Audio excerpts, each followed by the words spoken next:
بسم اللہ الرحمن الرحیم۔ کون سی ذات ہے جسے موت نہیں؟ کون کون سی مخلوق فنا ہو جائے گی؟ کیا قیامت کے بعد بھی مخلوق بنے گی؟ قیامت کے دن کون کہے گی ابھی اور ہیں، جنت یا جہنم؟ آؤ اسی بات کا سچ جاننے کے لیے نبی پاک کی حدیث مبارکہ سنتے ہیں۔ ویڈیو آخر تک ضرور دیکھیں۔ صحیح بخاری حدیث نمبر 7383 اور 7384۔ ابن عباس رضی اللہ عنہ نے بیان کیا، نبی کریم صلی اللہ علیہ وسلم کہا کرتے تھے، تیری عزت کی پناہ مانگتا ہوں کہ کوئی معبود تیرے سوا نہیں، تیری ایسی ذات ہے جسے موت نہیں، اور جن و انس فنا ہو جائیں گے۔ حضرت انس رضی اللہ عنہ نے بیان کیا، نبی کریم صلی اللہ علیہ وسلم نے فرمایا، لوگوں کو دوزخ میں ڈالا جائے گا۔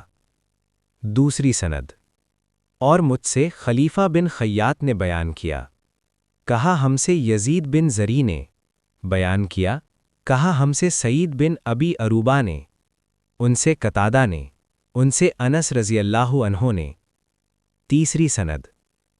اور خلیفہ بن خیاط نے اس حدیث کو متعمر بن سلیمان سے روایت کیا، کہا میں نے اپنے والد سے سنا، انہوں نے قتادہ سے، انہوں نے انس رضی اللہ عنہ سے، کہ نبی کریم صلی اللہ علیہ وسلم نے فرمایا، دوزخیوں کو برابر دوزخ میں ڈالا جاتا رہے گا، اور وہ کہتی جائے گی کہ کیا ابھی اور ہے، یہاں تک کہ رب العالمین اس پر اپنا قدم رکھ دے گا اور پھر اس کا باز سے سمٹ جائے گا، اور اس وقت وہ کہے گی کہ بس بس، تیری عزت اور کرم کی قسم، اور جنت میں جگہ باقی رہ جائے گی، یہاں تک کہ اللہ اس کے لیے ایک اور مخلوق پیدا کر دے گا، اور وہ لوگ جنت کے باقی حصے میں رہیں گے۔